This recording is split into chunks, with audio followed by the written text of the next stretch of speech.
400 East, 110, copy.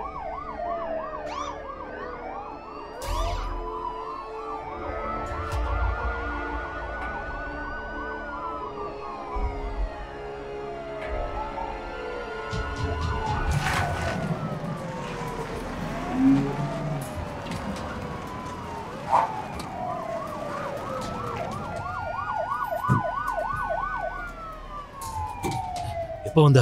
இப்பதான். இதா தெரிஞ்சதா? என்ன ஃபாலோ பண்ண சொன்ன லீடர் நான் ஃபாலோ பண்ணேன். எனக்கு ஒரு புல்லட் ஜாக்கெட் கொடுங்க. அது மூலமா பெரிய கேஸ் கிடைச்சது. சில மாசத்துக்கு முன்னாடி ஞாபகம் இருக்கா? ஆமா. ஒரு வீட்ல இருந்த மெக்சிகன் டீலர்ஸ் அவுட் சைட்ல இருந்து வந்தவங்க கொன்னுட்டாங்க. ஆமா தெரியும். அதுக்கப்புறம் நான் அதை நல்லா விசாரிக்க ஆரம்பிச்சேன். வீட்டோட ஓனர் யாருன்னு கண்டுபிடிச்சேன். Mister white bounce. அவர்கிட்ட வேலை செஞ்ச பழைய எம்ப்ளாயிஸ் கிட்ட கேட்டேன். அவங்க எங்க வேலை செஞ்சாங்களோ அங்கேயே நான் இப்ப வந்துட்டேன். பில்டிங்கை சுத்தி வளைச்சாச்சு இன்ஸ்பெக்டர். அவங்க இடத்தையும் செக் பண்ணியாச்சு. எல்லாம் நம்ம கட்டுப்பாட்டுக்குள்ளதான் இருக்கு. சரி வாங்க உள்ள போலாம்.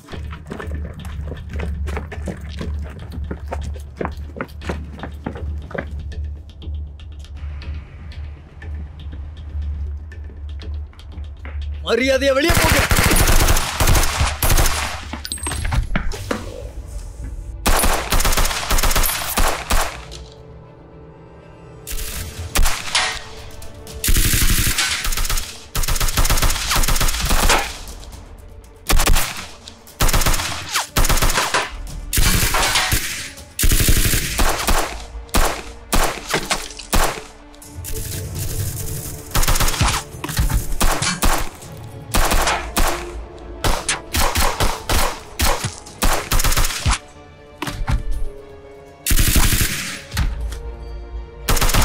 என்கிட்ட சரணடைஞ்சிரு.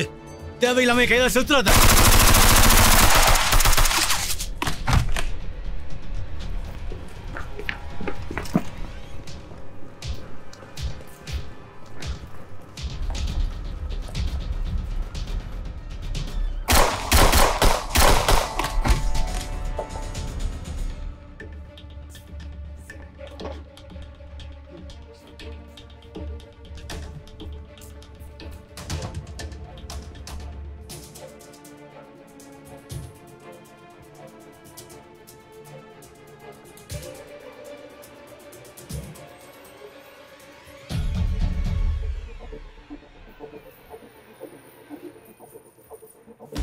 மரியாதையா அந்த கன்னெல்லாம் கீழே போடுங்க. அதெல்லாம் முடியாது. மரியாதையா கீழே போடு. நீ நான் கிட்ட உன்கிட்ட வந்து சொல்றேன். சுற்றுவா. கண்ணை கீழே போடு. இது காம்பன்சேஷன் கிடையாது. இங்க உன்ன தவிர வேற எந்த வாயை மூடுறா. இதுக்கு மேல பேசுற இவள போட்டு தள்ளிடுவா. உன்னை சுற்றுவான்னு சொல்றேன். அவனுக்கு பயமே இல்ல. அவளை பணயமா வைக்கிறதுனால எதுவும் ஆக போறது இல்ல. மரியாதையா அந்த கண்ணை கீழே போடு. கீழே போடுன்னு சொல்றேன்ல. நீ விளையாண்டது போதும். ஏய் எங்க போற? கீழே உட்காரு. கீழே உட்காரு. கைய செவுத்து மேல வை. வெயிடான்னு சொன்ன. என் கேப்ப மட்டும் தொடாத. வாயை மூடு. என் கேப்ப மட்டும் தொடாதங்கறல. அத திரும்ப என்கிட்ட கொடுத்துரு. ஓடச்சா, இந்த மாதிரி தான் நடக்கணும்னு எனக்கு தெரியும். உங்களுக்கு பயந்துதான் இவ்வளவு நாள் நான் தலைமறைவா இருந்தேன்.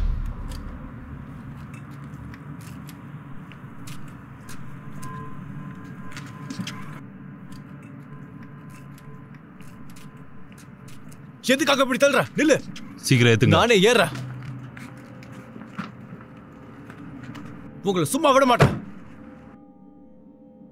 எங்களுக்கு வேண்டியதை நீ கொடுக்கணும். ஈஸியான வழியை தேர்ந்தெடுக்க போறியா இல்ல கோர்ட்டுக்கு தான் போகணும்னு முடிவு எடுத்துட்டியா? உனக்கு எதிராக நாங்க எவிடன்ஸ் வச்சிருக்கோம். அதை வச்சு அவங்க என்ன வேணா வாங்கலாம். அந்த நேரத்துல தான் போலீஸ்காரன் ஆகுறதை விட த்ரில்லிங்கான வேலை வேற எதுவும் இருக்காதுன்னு நினைச்சேன். அதனால இப்ப பேசு. அப்புறம் பேச முடியாது. கோர்ட்ல வேணா ட்ரை பண்ணி பாரு. உன் விருப்பம்தான் பால். என்னத்த சொல்றது?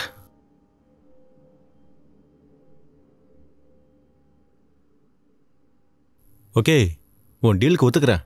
ஆனா உனக்கு வேண்டியதை எப்பவும் என்னால கொடுக்க முடியாது. என்ன சொல்ற? எனக்கு சூஸ் தெரியும். நான் வேலை செய்யறவங்கல்ல அவனும் ஒருத்தன். ஆனா 2 மாசத்துக்கு முன்னாடி அவன் எங்க போனானே தெரியல. எந்த ஒரு தகவலும் இல்ல. அதை விடு. மத்த அசோசியேட்ஸ் பத்தி சொல்லு.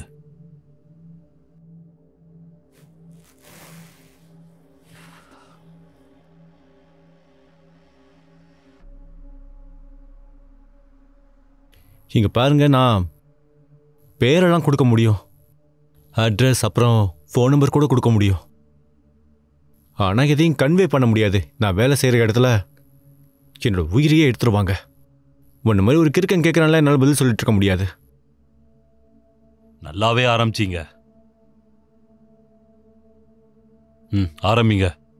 எழுத ஆரம்பிங்க. எனக்கு குடிக்கிறது கொஞ்சம் தண்ணி வேணும். என்னது இடம் ரொம்ப ஹாட்டா இருக்கு.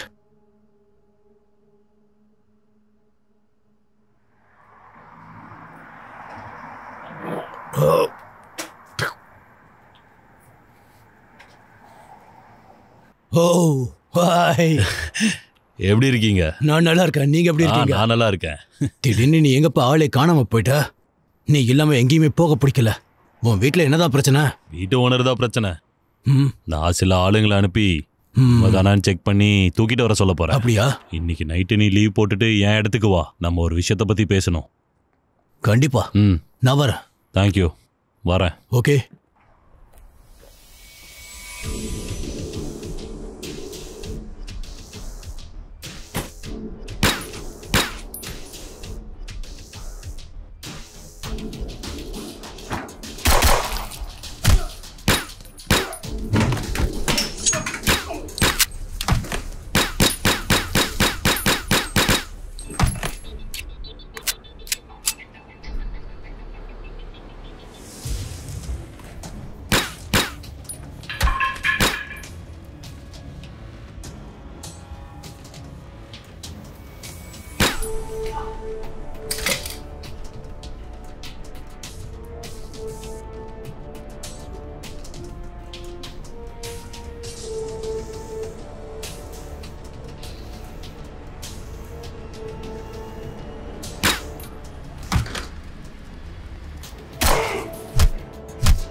மிஸ்டர் ஒயிட் பர்னர், உங்க எம்ப்ளாயி பயந்து என்னை சீக்கிரமே உள்ள விட்டுட்டாரு. அப்படி நான் உங்களது உங்ககிட்ட வேலை செய்கிறவன் உங்ககிட்ட இருந்து ரியல் எஸ்டேட் எதிர்பார்க்குறான்ல? அதெல்லாம் பிஸ்னஸ். இங்க இருக்கிற எல்லா கேங்ஸ்க்கும் ரியல் எஸ்டேட் கொடுக்கறது நீங்க தானே. அப்புறம் எல்லா ஆப்ரேஷனுக்கும் நடக்கிறதுக்கு ஹெல்ப் பண்றீங்க. உங்க கையில இருக்கிற அந்த விஷயங்கள்லாம் உங்களை பெரிய பவர்ஃபுல் பர்சனா மாத்துது. இப்படி இருக்கும்போது இந்த பதவி உங்களுக்கு எவ்வளவு பெரிய பிரச்சனையா முடியும்னு பாத்துக்கோங்க. ஒருவேளை பேக்கர்ஸ்க்கு நான் தெரியும்னா எப்பவும் நான் அந்த மாதிரி பண்ண மாட்டேன்னு உனக்கு நல்லா தெரியும். கொஞ்ச நேரத்துக்கு முன்னாடி தான் நான் ஒன்று தெரிஞ்சுக்கிட்டேன். நான் யாருன்னு புரிஞ்சுக்கிட்டேன். பெக்கசீஸ் அப்புறம் கிளப்ல இருக்கிற ஜென்டில்மேன், நீங்க பவராலையும் பேராசையாலையும் உண்மை என்னன்னு தெரிஞ்சுக்காம உங்க கிளப்லேருந்து ஒரு எம்ப்ளாயரை அனுப்பிட்டீங்க. பெக்கசீஸ் தான் அவனை பார்த்துக்கிட்டான். யாருக்கும் கிடைக்காத அந்த சாவி பெகசீஸ்க்கு கிடைச்சது. என்னது? பெக்கசிஸ் சாவியை கண்டுபிடிச்சிட்டானா? ஆமா, பெகசிஸ் சாவியை கண்டுபிடிச்சிட்டாரு. அவர்கிட்ட மேப்பும் இருக்கு. இப்போ உங்க பீஸ் ஆஃப் பசில கேட்கிறாரு. இது எப்பவும் அவருக்கு கிடைக்காது. இன்னைக்கு என்ன நடந்துச்சுன்னு மற்றவங்களுக்கு தெரிஞ்சிச்சுன்னா உனக்கு அதை கிடைக்க விட மாட்டேன். மற்றவங்க பெகசிஸ் கிட்ட கொடுக்கறதுக்கு முன்னாடி அவங்க உயிரோட இருக்க மாட்டாங்க. பேசிட்டே இருக்கிறதுனால உன்னை எதுவும் செய்ய மாட்டேன்னு நினைச்சிடாத. அந்த பீஸ் எங்க? என்ன பேசுற? ஏற்கனவே நான் செத்து போன ஆளு. நான் எதுக்காக அதை உங்ககிட்ட கொடுக்கணும்? ஏன்னா உங்க பையனோட உயிர் உங்க முடிவுல தான் இருக்கு. அப்புறம் உங்க உயிர் உங்க முடிவுல தான் இருக்கு. என் பையனா? என்ன பேசுற? உனக்கு அந்த அளவு தைரியம் இல்ல. எனக்கு தைரியம் இருக்கு மிஸ்டர் ஒயிட் பர்ன்ஸ். அப்பா என்ன வந்து காப்பாத்துங்க. பாபி, உனக்கு எவ்வளவு தைரியம் இருந்தா என் பையனை கடத்திருப்ப? பீஸ் எங்க?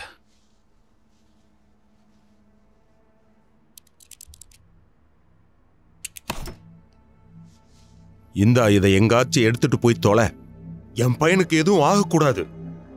உங்க பையன் சேஃபா தான் இருக்கான். கோஆபரேட் பண்ணதுக்கு ரொம்ப நன்றி.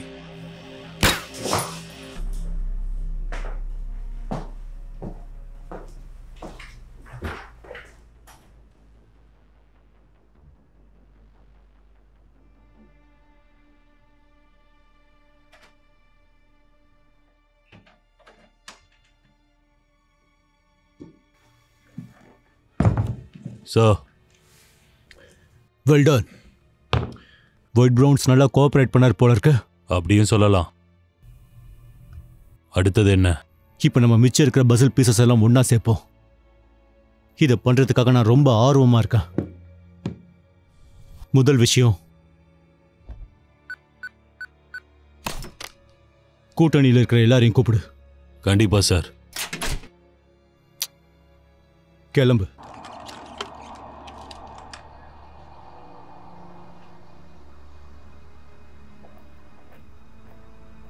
Good morning sir. Good morning. நான் டிடெக்டிவ் வெஸ்ட் கூட ஒர்க் பண்ணும்போது ஒரு விஷயத்தை நான் கண்டுபிடிச்சேன். லோக்கல் ரவுடிகளுக்குள்ள கிரைம் அதிகமாக நடக்கிறதுக்கான காரணம் எல்லாம் இந்த கலைப்பொருளுக்காக அடிச்சுக்கிறாங்க. எல்லாம் ஒரே மாதிரி சண்டை போடுறாங்க. ஒரு வருஷத்துக்கு முன்னாடி கவர்மெண்ட் வண்டியை அடிச்சு பழைய பொருளை திருடிட்டாங்க.